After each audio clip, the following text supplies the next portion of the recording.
Hello दोस्तों, नमः शिवाय। दोस्तों, चैत्र महीने की पूर्णिमा आने वाली है जो कि 12 अप्रैल शनिवार को पड़ रही है 2025 में। सर्वप्रथम तो आपको चैत्री पूर्णिमा की बहुत बहुत शुभकामनाएं, बधाई। उसका कारण ये भी है, एक तो पूर्णिमा तिथि और इस दिन श्री हनुमान जी का जन्म हुआ था, तो ये दिन जन्म उत्सव के रूप में मनाया जाता है। पौराणिक कथाओं में इसी दिन का मतलब जिक्र है बजरंगबली के जन्म का। मानता यह भी कि हनुमान जी जो है 7 चिरंजीवियों में से एक है और रुद्र के 11वें अवतार हैं। भगवान श्री हरि विष्णु जी ने धरती पर धर्म स्थापना के लिए जब राम अवतार लिया था तो हनुमान जी उनके सहायक बनकर बजरंगबली के रूप में धरती पर आए थे, ऐसी भी मानता है। कथा शुरू होती है कि शिव जी के उस वरदान से जो उन्होंने राजा केसरी और माता अंजनी को दिया था। दरअसल एक बार राजा केसरी और माता अंजना ने भगवान शिव की कठिन तपस्या की।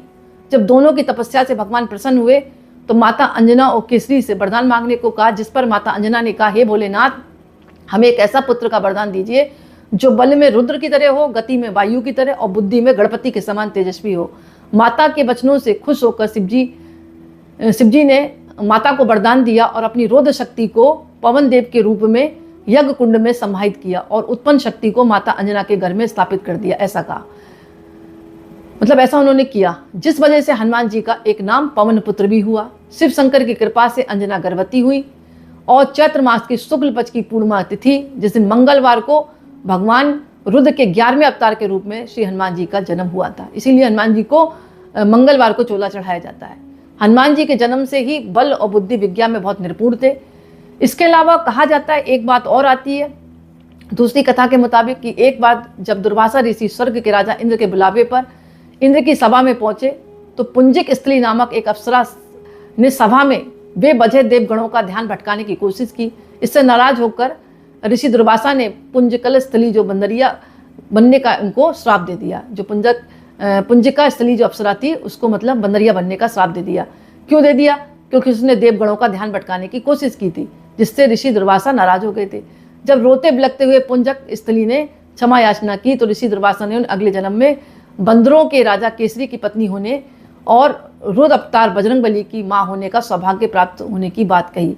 वाल्मीकि रामायण के अनुसार महाराज केसरी बृहस्पति के पुत्र हैं और उनका विवाह अंजना देवी से हुआ था, जो पिछले जन्म में वही अप्सरा थी और उनके गर्भ से हनुमान जी का जन्म हुआ।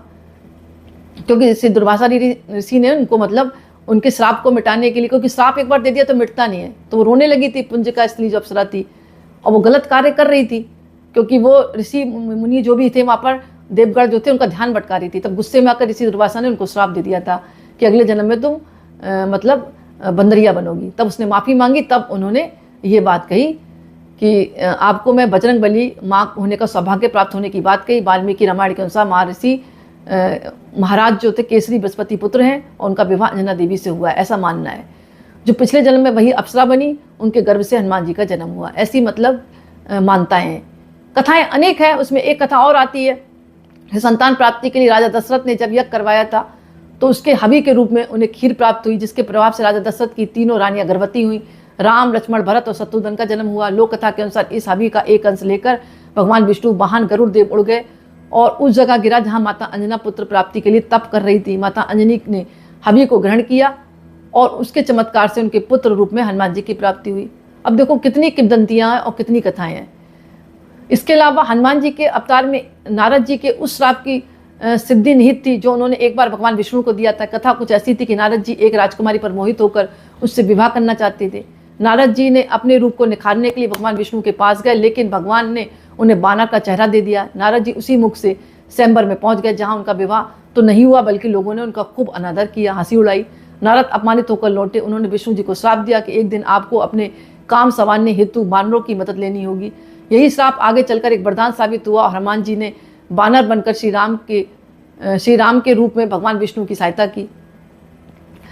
ऐसे बने वीर बजरंगबली। कहा जाता है कि हनुमान शब्द में हा ब्रह्मा का और जो नु है वो अर्चना का, माँ लक्ष्मी का और ना पराक्रम का अंश दर्शाता है। हनुमान जी को सभी देवताओं में से शक्तियाँ प्राप्त हैं, सभी देवताओं की शक्तियाँ प्राप्त हैं। वे सेवक और राजदूत के अलावा नित्यज्ञ, विद्वान, रक्षक, वक्ता, गायक, नर्तक, बलवान और बुद्धिमान भी कहे जाते हैं। संगीत के क्षेत्र में उनकी श्रेष्ठता बताई जाती है।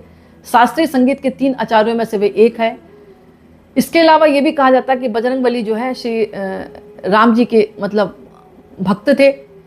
और इतने भक्त थे कि वो राम जी के बगैर कोई काम करते नहीं थे। वाल्मीकि रामायण में ये जिक्र बताया गया है।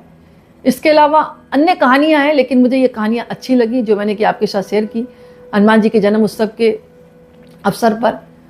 और एक बात ये भी कही जाती है कहीं कहीं कि हनुमान जी के एक पुत्र भी है।